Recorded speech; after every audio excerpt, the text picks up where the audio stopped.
is with accommodation that I think is going to set them back further. And they are trying to progress this, and I have to give that credit there.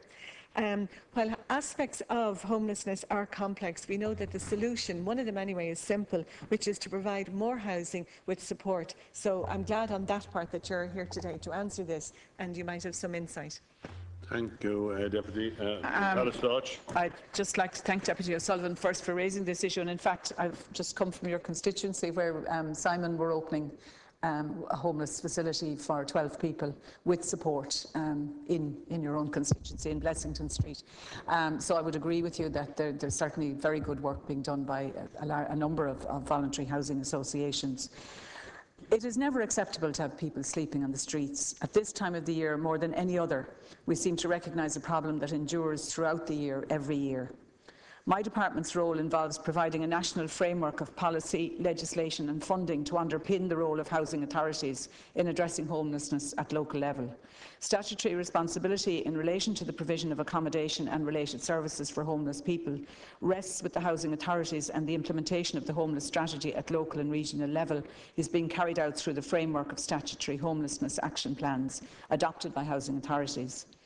The stubbornly high number of rough sleepers in Dublin, as reported by Dublin City Council recently, reflects the gravity of the challenge facing the government, the voluntary sector and other agencies in tackling the homelessness problem. I've sought to put in place real solutions for people who find themselves without a home. Investment of nearly €50 million has been provided by central and local government in the provision of homeless services in 2012. Rough sleeping is monitored closely countrywide, but particularly in Dublin, where the problem is most prevalent. The Dublin Region's outreach team work on an ongoing basis to engage with all individuals sleeping rough, with the specific goal of moving people into accommodation through the Dublin City Council's Central Placement Service. The problem of rough sleeping is limited outside of Dublin, with Cork, Waterford, Limerick and Galway City Councils reporting sufficient bed capacity on a nightly basis, and that there is no one sleeping rough due to a lack of a bed. The rough sleeper count for Cork, as reported recently in the media, does not appear to be consistent with the figures supplied by the Cork Regional Outreach Team. Those figures report 2 to 3 rough sleepers in Cork. Unfortunately, housing authorities consistently report the existence of a small number of entrenched rough sleepers who are unwilling to avail of accommodation. And I do take the point that Deputy O'Sullivan raises, that sometimes that accommodation may not be appropriate, particularly if there's drug taking or if they are trying to avoid certain behaviour. This group has been particularly difficult to engage with due to reasons such as mental health issues and aggressive behaviour. Outreach teams continue to work to try and provide solutions for this group and to encourage these persons to avail of accommodation, and where they refuse to do so, outreach teams ensure that they have sufficient food and bedding. Progress has been made in the area of homelessness, but unfortunately that is not enough. The recent Dublin figures are a stark reminder of the complexity of the homelessness issue and the difficulties in finding answers to it. It is not tolerable that anyone should sleep on the streets. It is not good enough, and we cannot sit idly by. One of my priorities is to ensure that homeless people have access to secure, stable, appropriate accommodation. Short-term interventions are not a long-term solution to homelessness. We need to continue to focus on long-term solutions to homelessness, and I do acknowledge we also do need a level of short-term accommodation for urgent situations. The community and voluntary sector has a critical role to play in dealing with homelessness, especially so in these difficult times. I am especially pleased to see the agencies engaging in housing and resettlement solutions in line with government policy on housing first and housing-led initiatives, rather than managing people in emergency accommodation. Fostering a resettlement culture that promotes independent living is the key to tackling homelessness. It's important that any initiative dealing with homelessness should be progressed in collaboration with the relevant regional homeless consultative forum that were specifically established to allow the community and voluntary sector to work in partnership with the state sector in progressing initiatives to overcome homelessness, and to ensure that such initiatives do not disadvantage other persons in need of housing. These fora consist of individuals with particular expertise relevant to the implementation of homeless initiatives. The annual provision of current funding from the Department should provide for sufficient bed capacity to accommodate all those in need of emergency accommodation nationwide. But again, I do acknowledge that there are people still very sadly on the streets. And in terms of the figures that Deputy O'Sullivan was looking for. We have the rough sleepers count, as you know, that takes place regularly. There are CSO figures also in relation to homelessness that are carried out through the census, but they don't always tally with some of the figures that we get from the local authorities. So I think there is a piece of work to do in determining exactly who is homeless and who do you count in the figures. So I do acknowledge that we need to do some more work on that. Thank you, Minister. Deputy Maureen Sullivan. Yeah, just briefly. I think one of the issues with people who are homeless, and they would say this, is that they get to a point where they feel that they are invisible almost, and that they have absolutely no value, and their whole self-esteem and their dignity and their sense of self, you know, disappears. And that's where the services are absolutely vital, and where the services do such great work. And I was just over in the Capuchin Centre with Brother Kevin about a month ago. Now, he was telling me that his food bill for the year is 1.9 million. On top of that, he has water charges and waste charges. And what he gets is 350,000 from DCC and 100,000 from the HSE. So those figures don't add up. There's an increasing demand for the food parcels and for the services also that are provided there. Now, I welcome the answer, and I think the big thing in that answer is that progress has been made, but unfortunately it's not enough. So I think everybody knows what to do. It's joining up the dots, but I do think that the people who are providing the services are those to talk to. And I just think that very practical one of what this service is taking in and what it has to give out, you know, really has to be looked at. And if your department or the Department of Social Protection can bring any influence on the water charges, the waste charges, it just gives them so much more money then that they can spend for homeless services. Thank you. I'd like to thank Deputy O'Sullivan, and I absolutely agree with her that you know, we need to be talking regularly to the people who are providing the service, and I would again pay tribute to the Capuchins, to the Simons, to the Focuses and all of the other voluntary bodies that do tremendous work in this area. But you know, we do have to ensure that we're all, if you like, working together in partnership to ensure that we deliver the best possible result for the people who need the services.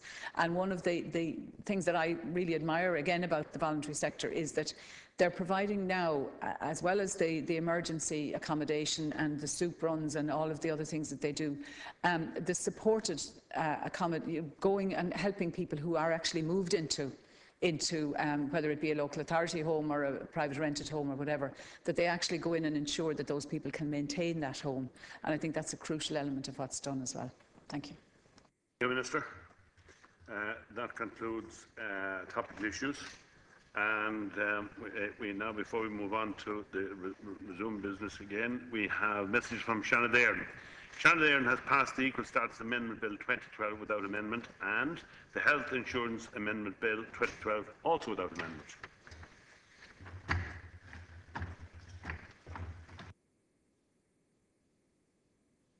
We go back to the Personal Insolvency Bill, and we will await the Minister's appearance just in a couple of minutes.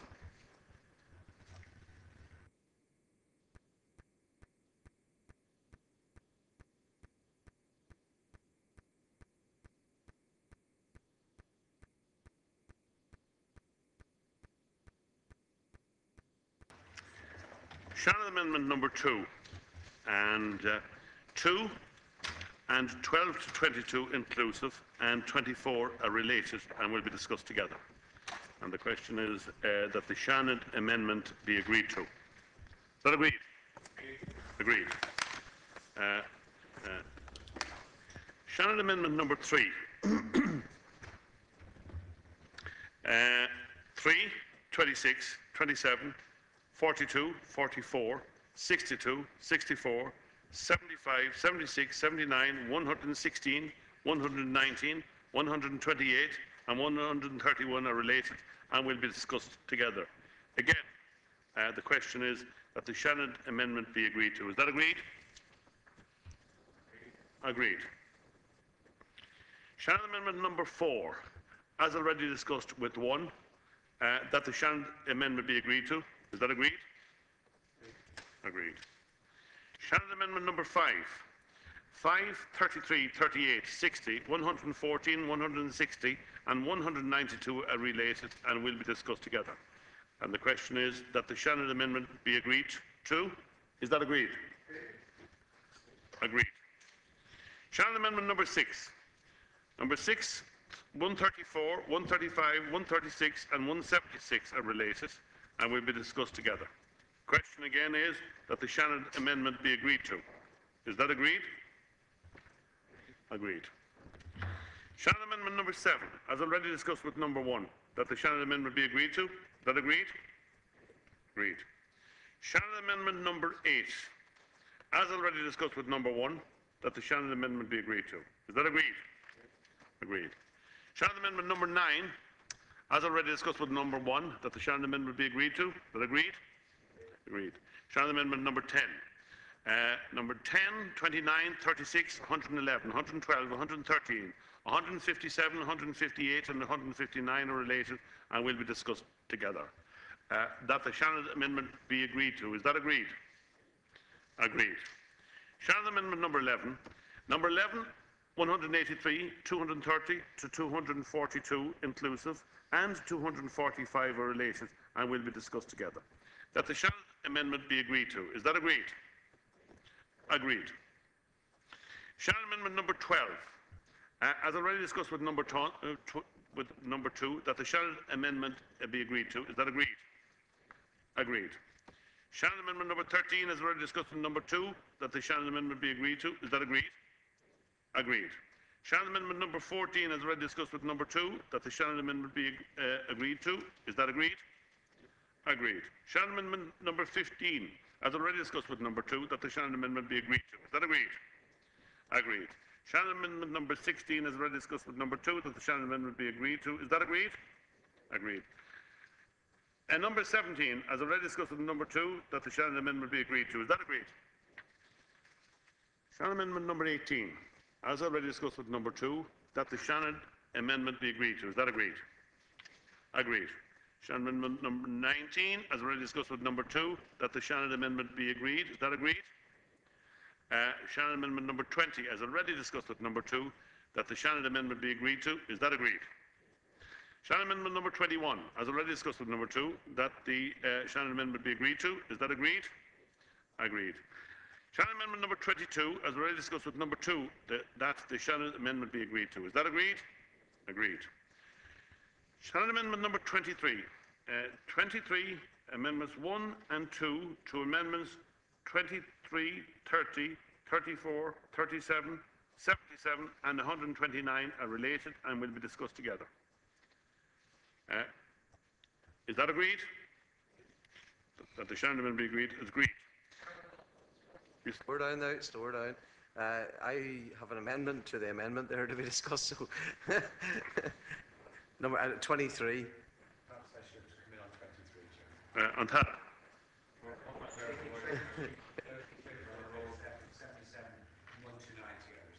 Correct. Now, these amendments relate to the issue of reasonable living expenses. Amendment number 23 empowers the Insolvency Service to draw up guidelines in relation to a reasonable standard of living and reasonable living expenses for debtors. These guidelines are referenced in sections 24, section 60, subsection 4, section 95, subsection 4, section 85D, as inserted by section 146 of the Bill of the Bankruptcy Act 1988, and will be required for the information of all concerned in the new debt resolution processes. The new section 23 sets out the principles and policies which will set the parameters for the guidelines on living expenses. The Insolvency Service will be required to consult with the Minister for Finance, the Minister for Social Protection, such other persons or bodies as the Insolvency Service considers appropriate or as the Minister may direct. Subsection 3 sets out the matters which the Insolvency Service is required to have regard to in the course of drawing up guidelines. These include poverty indicators as set out in government publications on poverty and social inclusion, statistical information collated by the Central Statistics Office on household income and expenditure and the Consumer Price Index. The Insolvency Service may also consider other appropriate sources of information, such as academic studies. A broad range of matters are required to be taken into consideration in regard to differences in the size and composition of households, the differing needs of persons, having regard to matters such as their age, health, and whether they have physical, sensory, mental health, or intellectual disability. The Insolvency Service will be required to issue guidelines on reasonable expenses at intervals of no longer than 1 year. The Insolvency Service will work closely with the Money Advice and Budgeting Service, MABS, and other organisations with expertise and interest in seeking to devise broad, realistic and workable guidelines. I would ask that the House note a slight typographical correction to Amendment number 23, which is that the reference to insolvency services in subsection 3D should read insolvency service. I presume there's no difficulty in so amending it. As regards Deputy McLaughlin's proposed amendments today, the new section 23 was amended at report stage in the Shannon to take account of suggestions from senators that the Insolvency Service should also have regard to other information, or research sources such as academic studies when compiling the guidelines on reasonable standard of living and reasonable living expenses for debtors. I was happy to take this suggestion on board. I have reflected it in the provisions of subsection 3D. However, I do not think it would be appropriate to refer in primary legislation to any individual study or publication. Therefore, I do not propose to accept the Deputy's proposed amendment to subsection 3A. As regards the proposed amendment to subsection 3E, I am satisfied the existing provisions of the new section 23 are broad enough to allow for differences in geographical location to be taken into account in the preparation of the guidelines where necessary. And indeed that was something that was introduced in the Shannon stage, and to the extent that it is possible to do so. I should mention that each of the 3 new debt resolution processes provided for in the bill requires the specific circumstances of the debtor to be taken into account, and geographic location will, of course, be one such factor to be considered. Amendment number 30 refines the provisions of subsection 24(5) to better set out how net disposable income is to be calculated in the context of an application for a debt relief notice. Amendments 34 and 37 propose to amend subsections 7 and 14 of section 24 to include a specific reference to the guidelines in relation to reasonable living expenses which are to be issued under the new section 23. Amendment number 77 proposes to replace subsection 4 of section 60 with new text which takes account of the new provisions provided in section 23 in regard to reasonable living expenses in relation to the debt settlement arrangement process. Amendment 129 proposes a corresponding amendment to section 95 which applies to personal insolvency arrangements. I think, Cahir, that addresses all of the various amendments, including the ones tabled by Deputy McLaughlin, that fall under this particular group. Thank you, Minister. Deputy McLaughlin. Yeah, speaking to the amendments that the Minister has referred to. Minister, we very much welcome that the Government took on board our proposal to ensure that guidelines are produced that outline what exactly constitutes a reasonable standard of living. This is absolutely essential in order to ensure that people are not driven into poverty. A consensual budgeting standards mechanism aims to develop a standard which is rooted in social consensus about goods and services that everyone can afford. The Vincentian Partnership for Social Justice has used this in much of its research, and the methodology itself works using a focus groups of people from differing socio-economic backgrounds in order to identify the actual expenditure choices and judgments that are made by people in real life on the ground and how they manage their money. The mechanism establishes a cost of minimum essential standard of living across life cycles and covers a broad range of age groups, while also providing a more comprehensive picture of the needs of groups such as single adults, of working age, living alone, etc. Further to this, we are also calling for the Insolvency Service to examine geographic locations. Costs of living will vary depending on location, and those who live in rural areas with no access to public transport will find it more difficult to get to work and bring children to school, etc., in terms of transport costs. So, as I say, Minister, we welcome the fact that you have more clearly defined what constitutes a reasonable standard of living, but I would ask you to consider the 2 amendments that we've put in. I think they actually complement what you have done there, and just to consider that again. Thank you. Deputy Niall Collins. One brief comment on that, Minister. Can you confirm when the Insolvency Service goes about drawing up their view on what would constitute reasonable living expenses, and as part of the consultation, will that be open to the public? I know you've said there are other such bodies. Will the public in general be afforded? In other words, will there be a public notice published asking for a call for submissions from the public in general and the whole plethora of organisations out there? I know, for example, like MABs, and MABs are an integral part of the legislation, but there are other organisations out there. Will they be afforded an opportunity to partake in the consultation process? And how often will that be updated? Will it be an annual or a biannual or a three-yearly? The legislation envisages it being an annual review of what are reasonable expenses. Look, the reality is that it will be open to the Insolvency Service to consult as it deems appropriate and to look at a whole broad range of reports and publications that address this issue, as well as consulting with particular government departments. I don't expect that it would be appropriate that on an annual basis the Insolvency Service engage in some major public consultative process. I mean, quite clearly they're going to have regard to all of the expertise and statistical and financial information available. Then you have to remember, when it comes to reasonable living expenses, what are ultimately going to be published are guidelines. And when it comes to dealing with the individual circumstances of a person who's seriously indebted, when it comes to the actual arrangement we put in place, there are going to be particular issues relevant to that individual that will have to be taken account of. So there isn't going to be simply a set formula which results in a set sum as applicable to every individual, because there's going to be a large variance. I've no doubt that they would have regard to the expertise of MABs and the manner in which MABs approach this issue. But I don't envisage, as I say, an annual public consultative process. But the Insolvency Service, the Director of the Service, would have sufficient expertise to engage in this particular process.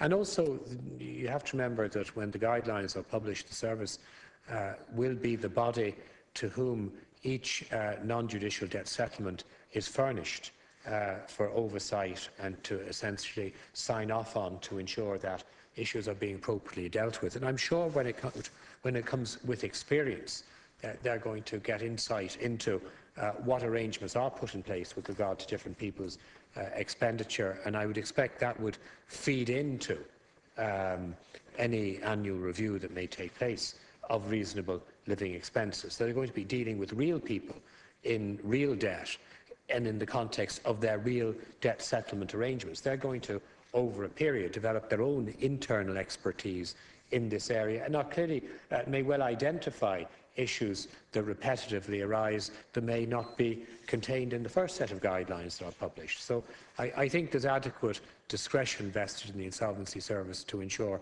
that in putting these guidelines in place on reasonable living expenses, that they have available to them the maximum information. Coming back to Deputy McLaughlin's amendments, for the reasons I previously gave, I can't accept the amendments.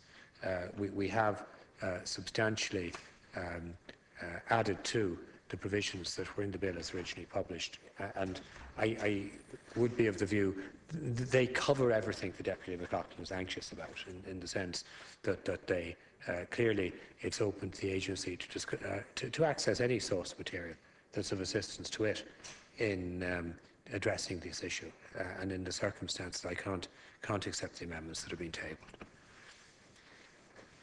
Thank you, Minister. I now put the amendments to Shannon Amendment 23. Amendment number 1 in the name of Deputy Padraig McLaughlin has been already discussed with Amendment 23, that the amendment to the amendment be made. Is that agreed? Those in favour say aye. Can I hear that? Are we talking about my amendment, or are we talking about the substantive? Amendment later. Okay. I'm confused. Okay, that helps. That's right. That helps. That's correct. So the Minister is not accepting the amendment. So, is that agreed that the Minister does not propose to accept your amendment? Is that agreed? It's okay. Right. It is agreed. Not accepting my amendment, no. Amendment number 2 in the name of Deputy McLaughlin also, as already discussed with number 23, and that is that the amendment to the amendment be made. Is that agreed? Yeah. No. Are you pressing your amendment? Okay. Then the that the amendment be now made. Amendment number 2. This is amendment number two in the name of Deputy McLaughlin. Those in favour say aye. Those against? Is that agreed? It's agreed. It's agreed. I now put the question to the main amendment as follows: that the Shannon amendment be agreed to. Is that agreed? Agreed. Agreed. Shannon amendment number 24, as already discussed with number 2, that the Shannon amendment be agreed to. Is that agreed? Agreed. Shannon amendment number 25. Number 25, 28, 31. Amendment to Amendment 31, 32, Amendment to Amendment 32, 35, 39, 43, 45 to 52 inclusive are related and will be discussed together. That the Shannon amendments be agreed to. Is that agreed? Agreed. Shannon amendment number 26, as already discussed with number 3, that the Shannon amendments be agreed to. Is that agreed? Agreed. Shannon amendment number 27, as already discussed with number 3, that the Shannon amendment be agreed to. Is that agreed? Agreed. Shannon amendment number 28, as already discussed with number 25, that the Shannon amendment be agreed to. Is that agreed? Agreed. Shannon amendment number 29, that as already discussed with number 10, that the Shannon amendment be agreed to. Is that agreed? Agreed. Shannon amendment number 30, as already discussed with number 23, that the Shannon amendment be agreed to. Is that agreed? Agreed. Shannon amendment number 31, as already discussed with number 25. Now, this is amendments to Shannon amendment 31, number 1, in the name of Deputy McLaughlin, as already discussed with 25. That the amendment be made. You can. It's amendment number 1. Amendment to This is it's amendment to Shannon Amendment 31. Amendment number 1 in the name of Deputy McLaughlin. Thanks, Cahirla. This is, I'm sure Deputy McGrath will want to speak about this too, because he's pressed this issue throughout. This is the issue of the item of ceremonial importance, and bazookas and all that sort of stuff. So we had a bit of a debate the last day about what we should, or what would be an appropriate amount of money. And I appreciate the Minister, in fairness, has come some way. Although maybe a lot of particularly women out there will be very aggrieved at the valuation of €750. So the amendment is that would be increased to €1,500. That's a more realistic valuation for the average engagement ring, stroke wedding ring that's out there. Certainly over the last decade, as far as I can arrive at from consultations with people around this matter. So I just ask the Minister to consider that further. I appreciate that you have come some distance, but I just don't think €750 is a realistic valuation for the typical, item of jewellery of ceremonial importance that's out there. And it is a really important matter, because there has been a bit of fun with this in the media and so on, but it is important. I think we want to reach a bill that, while obviously must strike that balance between those who are owed money and not trying to humiliate those who are unfortunate not to be able to repay, I think that to remove or say that somebody's engagement ring or wedding ring is available to be taken off them as part of that process is a humiliation. So we need to get an evaluation that is more realistic in reflecting the average value out there. And I would volunteer, Minister, that €1,500 is a lot closer than 750. Thank you very much. Tara? I think perhaps I'll deal with all of these amendments, starting with Amendment 25, which includes Deputy McLaughlin's amendment. The amendments in this group provide for miscellaneous amendments to Chapter 1, Part 3, which deals with the debt relief notice process. Amendment 25 makes clear the debt relief notice process concludes when the debtor's application for debt relief notice is withdrawn, deemed to be withdrawn, or refused, or when the debt relief notice issued in relation to that debtor ceased to have effect. The text as currently presented in the bill is not sufficiently clear and requires further refinement for the avoidance of doubt. Amendment number 28 proposes the deletion of subparagraph F of section 24(2). This deletion arises as a consequence of Amendment number 35, which proposes the deletion of section 24(8) regarding the treatment of goods on hire purchase in the context of the debt relief notice process. Having considered the comments made in the Shannon in relation to this matter, and also comments received from other relevant organisations, having consulted with Parliamentary Council, I have decided to remove the provision from the bill so as to offer greater flexibility to debtors. I'm advised by Parliamentary Council that the matter can be left to the provisions of the Consumer Credit Act 1995, that there is no requirement for an explicit provision in the bill. Amendment 31 is a response to concerns raised by deputies and senators in relation to items of personal jewellery. Deputies will be aware that setting a value for such items is both difficult and invidious to a degree.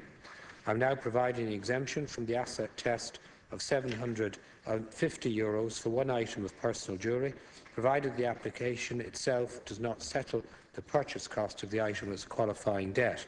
The Minister may, by regulation, review the amount of the value of the item. I listened to what Deputy McLaughlin had to say about this matter, and I recall in this House an inordinate focus on this particular issue. I see the particular issue has attracted the attention of Deputy Healy Ray, who hasn't exactly been engaged in the heavy lifting in the discussion on the details of this legislation. But this is an issue that's always good for a headline. The reality is, no matter what figure that was put in, deputies are going to try and raise it in exchange. And I don't want to get this incorrect. I'm sure Deputy Collins will correct me if I'm wrong. And my recollection is that it was an exchange with Deputy Collins, and maybe with Deputy Cleary, that the figure of €500 was suggested to me. When I asked deputies to suggest to me what is an appropriate figure, it was either Deputy Collins or his colleague Deputy Cleary who suggested.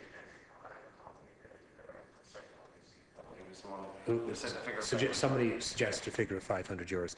The reality is we have to remember what we're doing here under the debt relief notice. We're allowing an individual to have €20,000 of debt just written off over a period on the basis that they financially have very limited means and they're incapable of paying their debts. And I want to keep on reminding people who the creditors may be. The creditor may be the local shop that, to stay open, is dependent on people paying their debts.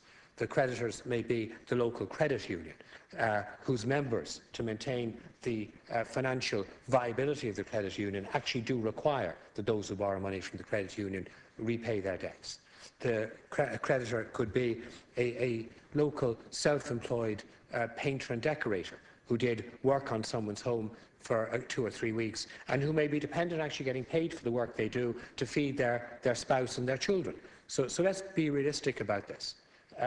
You can't expect that individuals who are genuinely owed money and who themselves may be put in financial difficulty if a series of other individuals don't pay to them what they're owed for either the supply of services or product would regard it as acceptable that individuals can retain items of substantial value. What we're doing in this area is a good deal more considerate of debtors than what is done in other jurisdictions. There's no such exemption that exists in any other jurisdiction, and I want the deputies to be very clear on that. So what we've done is provided that an exemption for a single item of personal jewellery of €750, and I can't accept the proposed amendment. And no doubt, if I had to put in €1,500, it would be an amendment tabling, say, it should be €3,000. So I can't go any further on that issue. Amendment number 32, again like the previous amendment in regard to jewellery, recalls our debates on the valuation of the exempt motor vehicle in section 24. I'll remind deputies that the... Yeah, I realise that, but I'd be putting the amendment, your amendment. Yeah. No, well, we're taking all of these together. We're taking them all together. We're taking all these together. I'll be putting each one individually. We're taking all these together, and in relation to the exempt motor vehicle, it's, I think, a vehicle of £1,000 sterling that's exempt for a similar debt mechanism in Northern Ireland. Legislation enacted in Northern Ireland in 2011 that Sinn Féin were part of the legislative process. Now, we originally had a figure of €1,200, and I gave consideration to what Deputy said about that, safety of vehicles, a range of issues that were, in fairness, raised that I did say I would give consideration to.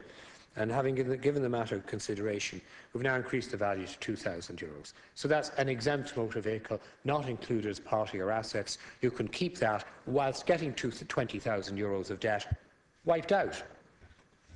Now, there are some creditors who regard it as entirely unreasonable that someone should retain a motor vehicle valued at €2,000 in circumstances where, if they're owed €2,000 or €3,000, they'll get paid nothing at all. So there has to be balance in this. Again, this is subject to the application not seeking to settle the purchase cost of the item as a qualifying debt. So in other words, if I have a vehicle valued at €2,000 and I owe €1,800 on the vehicle, you can't have the vehicle exempt from the debt process in those circumstances where the person who sold it or funded the acquisition for you of the vehicle is left to hang, not getting paid. So that's the exception. And the Minister can, by regulation, review the amount. And again, I don't propose to accept Deputy McLaughlin's amendment, which again we've put in 2,000, he's put in 3,000. So it's like we're into some bidding war on this. Just remember, for every exemption that exists here, you're dealing with creditors who may be owed small but important sums of money, small but important to them. And remember, in the context of vehicles, and you're dealing with reasonable living expenses, you can't have a vehicle you can't drive. So in the context, the reason other jurisdictions don't provide for this sort of exemption is because the view is, if you owe people money, a car is a luxury. And it's a luxury not just in the context of retaining the car, but all of the expenses that have to be incurred to keep a car on the road. Petrol, car insurance, car tax, maintenance. So we're doing something here that a lot of other jurisdictions don't do. And in the circumstances, Deputy McLaughlin's amendment on the increase of the value of the car, again, can't be accepted.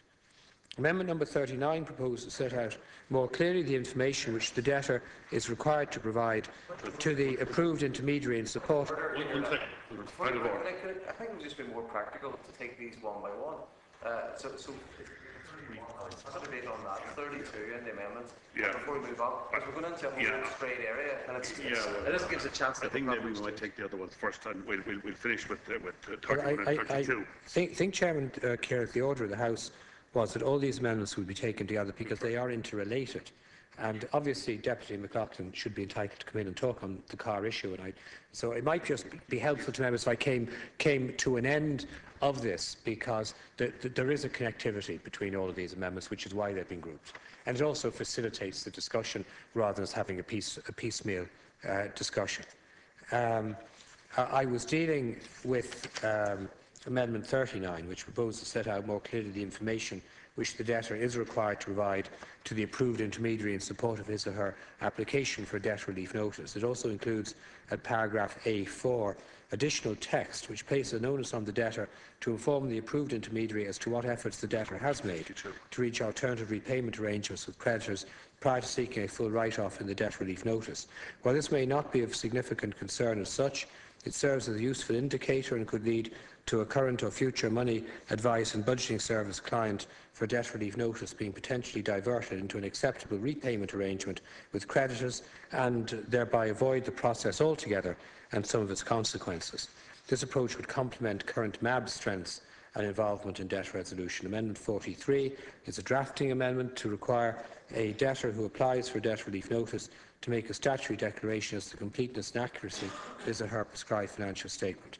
Amendment number 45 provides an application for debt relief notice may be withdrawn by the approved intermediary at any time prior to the issuing of a debt relief notice by the Insolvency Service under Section 28. This potential situation is not currently addressed in this part of the bill. It's required for the avoidance of doubt. Amendment 46 proposed the amendment of Section 28 to address a lacuna in the existing text. The new text makes provision for situations where a debt relief notice application is referred to the Insolvency Service, but the Service is dissatisfied with the application. Subsection 1b provides that in such case the Service is required to inform the approved intermediary. Subsection 2 provides for situations where the court refuses an application for debt relief notice. Subsection 3 makes provision for the appropriate court where it requires further information or evidence for the purpose of its arriving at a decision under subsection 2 to hold a hearing on the matter. Subsection 4 makes provision for the hearing not to be held in public unless the court decides otherwise. Subsection 5 requires the court to notify the Insolvency Service of its decision in relation to the application. Amendment number 47 is a drafting amendment. It amends the cross-referencing in regard to court notification arising from the new text in section 28.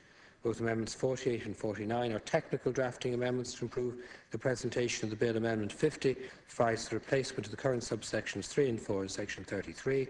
The amendment essentially improves the text by making clear how the debtor's income is to be calculated for potential repayment where there has been an increase in such income. It also takes account of the new provisions regarding excluded and excludable debts, how these are to be treated in this scenario.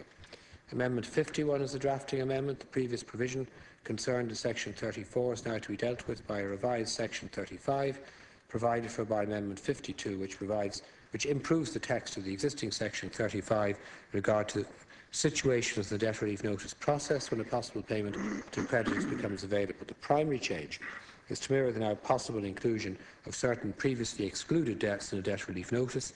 In recognition of that possibility, such creditors deemed to hold permitted debts, which are those excluded debts which the creditors have agreed to include and write off, will receive priority over other creditors if some funds become available. Realistically, I do not expect that such repayment will be a major feature of the debt relief notice process, given its nature, likely economic position of applicants for a debt relief notice. Thank you, Minister. Now, in relation to Shannon Amendment number 31, which we just discussed in relation to associated amendments, and the amendment to Shannon Amendment 31, Amendment number 1 is the name of Deputy McLaughlin. Yes. Yes. Deputy Niall Collins. And Deputy Minister, just in relation to the 750 amount for the jewellery and the 2,000 figure for the vehicle, is that or can that be revised upwards by regulation, by ministerial order and regulation afterwards, without having to revisit the primary? Yeah, okay. Deputy Hilary. Yes, thank you very much, Cahir. Look, I raised this before with the Minister, and I appreciate on one hand where he's coming from when he speaks about creditors, because I indeed know what it is to be a creditor, because perhaps unlike yourself, Minister, the other work that I do a lot of the time involves being owed money by people, and people who sometimes find themselves in a position that they're not able to pay, unfortunately. So I can see it from both sides of the coin, but I really believe that the figure is set too low. I appreciate what you were saying when you state that whatever figure you would come out with, that when you say that if you had said 2.5 or 3,000, that you'd have people saying that that was wrong. But I genuinely believe that I may as well be talking to the wall. I really genuinely believe that the figure you've set is too low. I think that there is a groundswell of opposition. People out there know the figures that you are putting with regard to this, and they're not happy with it, because anybody can run into financial difficulty in the economic climate that we're living in today. And while I appreciate the point that Deputy Collins has sought clarification from you on, that it can be raised at a future date, and that is good that it can be raised, but I can't see why you wouldn't accede to a request to raise it to at least €1,500, because over the last number of years, when things were getting more and more expensive, people, when times were good, might have bought something that they certainly wouldn't like to part with now. And when it comes to personal items of jewellery, such as what you were discussing here, I think the figure that you have put, the flat rate figure that you have put, is too low. And I would again stress with you that it should be raised. I appreciate the moves that you have made with regard to the vehicular transport. I raised with you before, as you will remember, the fact of, and you sort of missed the point I was making, because you thought I was talking about some other type of vehicle when I spoke about Jeeps. A Jeep, where I come from, is a work vehicle. It is not something that you would see swanning around the suburbs in Dublin, taking school children to school. That's a different type of a vehicle.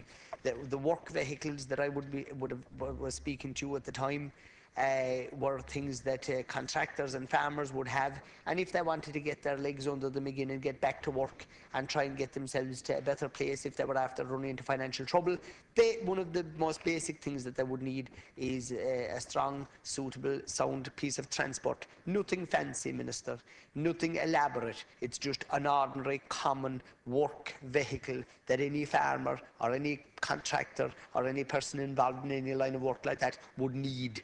It is not something like that you might have. With that, I'd like for you to take those opinions on board, Minister. Thank you. Deputy McLaughlin. Follow that. That's spot on. I think what Deputy Healy-Rae has conveyed there is the difference between an urban mindset and a rural mindset. I mean, just to say, I mean, Minister, like I appreciate you've come a distance here and you've pushed the value of the item of ceremonial importance up to €750, and in fairness, you've pushed the valuation of the vehicle up to €2,000. That is welcome, and you may feel that we're being churlish in our amendments, but I have to tell you that I think you know yourself, Minister, that the typical engagement ring, certainly purchased in the last decade, rarely would have hit the €750. That's just a reality. I appreciate that one of the deputies might have given you a valuation. I was very alarmed at that valuation when I heard it that day. But I mean, I don't want you to feel that this is just some token amendment. It is a real practical amendment that reflects the reality of what people's engagement ring / wedding ring. I don't think there's anybody out there in this process that wants to see legislation that has the practical interpretation of taking somebody's engagement ring or allowing or permitting that to happen. So that's that. We'll obviously have to press the amendment if you're not going to accept it. Fair enough. I would ask you, if you're going to clearly win this debate because of the numbers in this House, that you would reflect on the question that was put to you by Deputy Collins there, that there may be an opportunity to amend this at a later stage if you can't do it today, and reflect on it. The second issue then is the car valuation. Minister, you used the term luxury. This is where I agree completely with Deputy Healy-Rae. Having a vehicle in rural Ireland is no luxury. Where I come from in Donegal, if you live in rural parts of Inishowen Peninsula or north or west Donegal, you will rarely see public transport pass your way during the day. If you want to have a job, if you want to, in any meaningful way, participate in the life of that community, you have to have a car.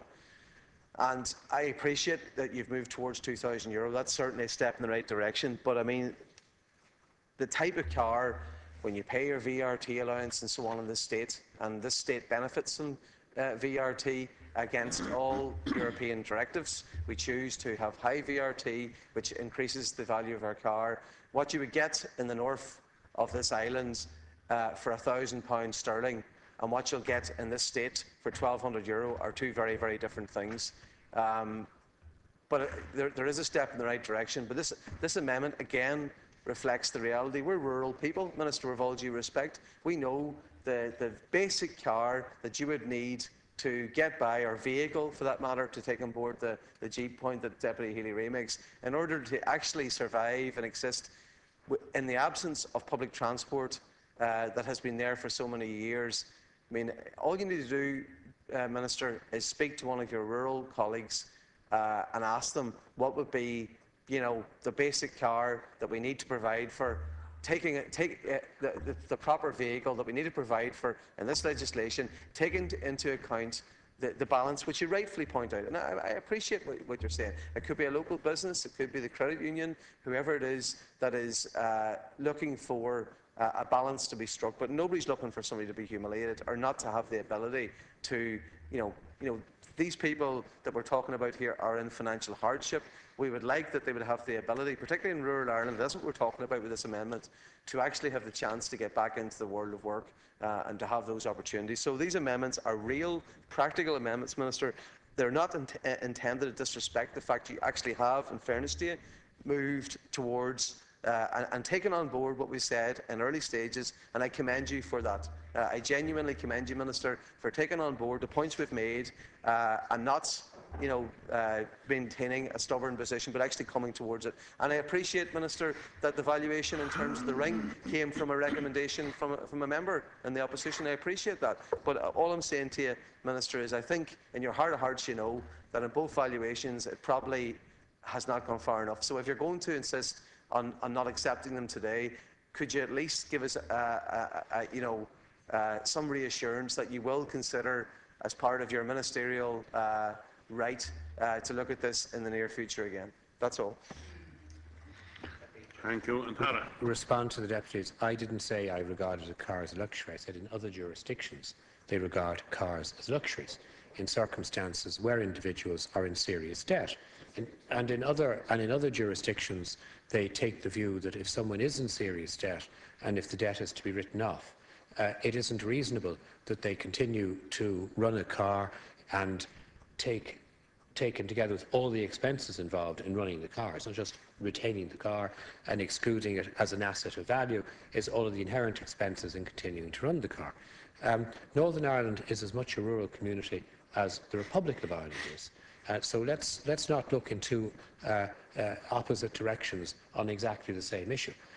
Whatever the difference in VRT is, I don't think the Deputy can seriously suggest to me that a 1,000 sterling valued car in Northern Ireland is a much better vehicle than you might get for €2,000 in the Republic of Ireland. And I'd seriously challenge the Deputy on that. He knows it's a piece of nonsense. The reality is that a car valued €2,000 in the Republic of Ireland is going to be a car in better condition or better nick than is a car only valued €1,000 in Northern Ireland. His party were perfectly happy with a car valued €1,000 in Northern Ireland, finished, done with. So let's be absolutely it's a reality in the context of insolvency legislation in Northern Ireland. There was no issue for Sinn Féin on fixing a car of a value of €1,000 as exempt from the asset base in determining whether people would qualify for a debt resolution mechanism similar to our debt relief notice. There was no issue, and there was no issue. There was no issue. So what we're actually doing is providing in the Republic greater relief for individuals who are in debt. And it didn't matter what figure I put on it, the Deputy was always going to want to cap it, because, and I come back now to the jewellery item, it was like pulling teeth in this House when this issue came up, when I asked deputies opposite to indicate to me what value were they talking about. To use a good old Yiddish American term, everyone sat there and looked at me and stayed stum for quite a period of time. And when finally,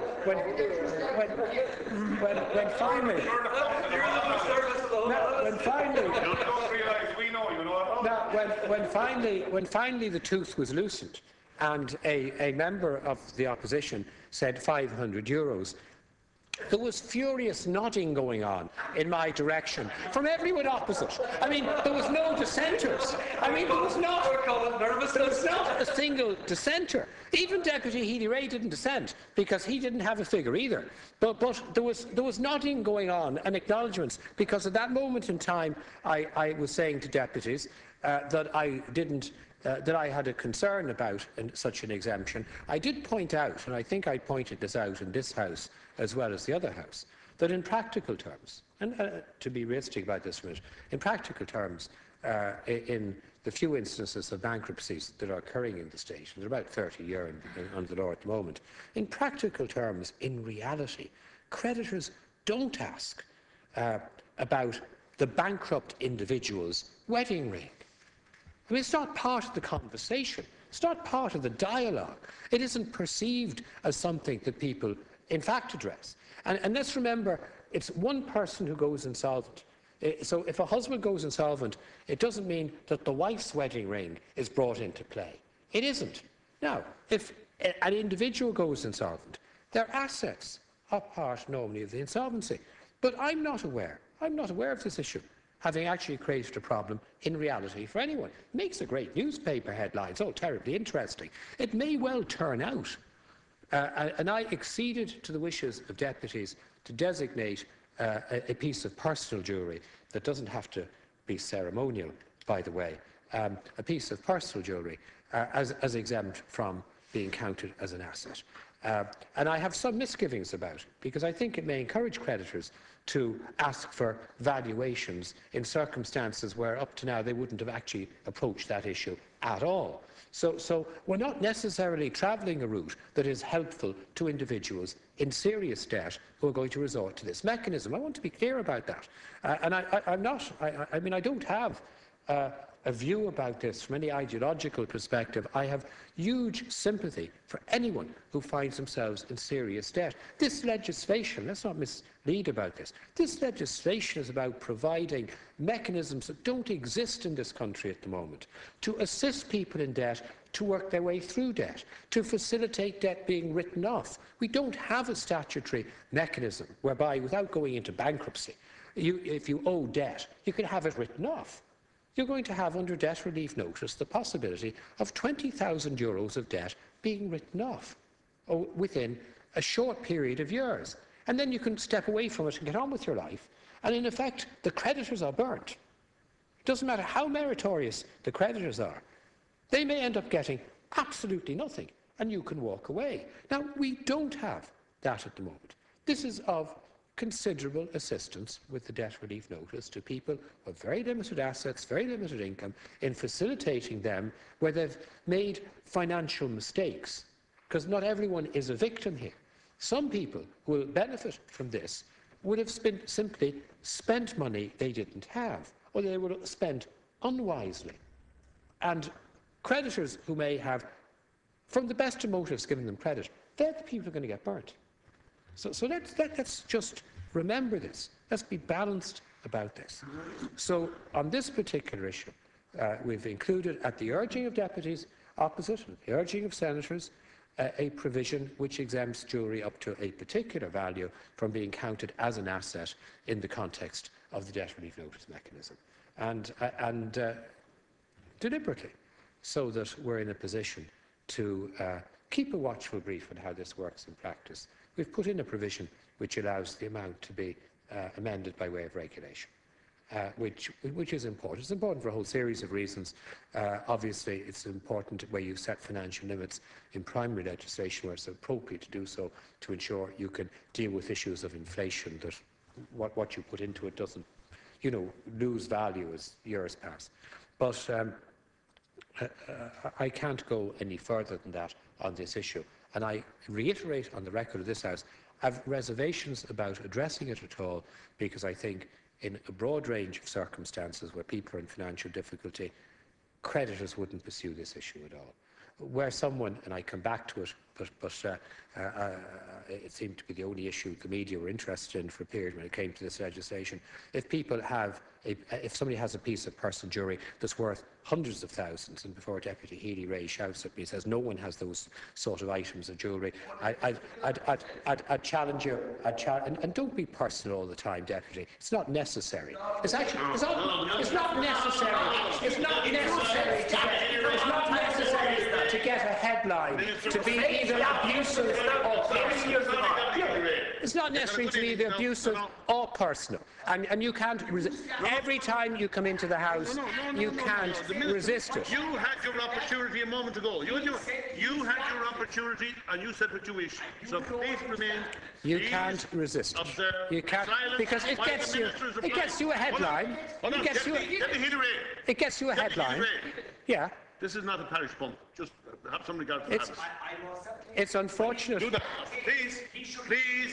It's unfortunate that we were having a serious debate in this House until Deputy Healy-Rae decided to pop up to address the jewellery issue. He hasn't made any contribution to the rest of this legislation of any description, nor Deputy have you contributed to any of the serious conversation that's taken place, which has resulted in serious amendments being made to the bill. But it's unfortunate that for this particular issue is an issue that catches a headline, as opposed to the very substantial measures in the bill which are designed to genuinely be of assistance to those in debt. On the car issue, in the context of this issue not being addressed in other jurisdictions, in the context of the value that is in similar circumstances attached in adjacent jurisdictions, we believe and I believe that increasing it from 1,200 to 2,000 is appropriate. I think €3,000 is a step too far in the context of the balance that must be fairly struck in the interest of creditors. But again, it's an issue because it can be dealt with by way of regulation that is open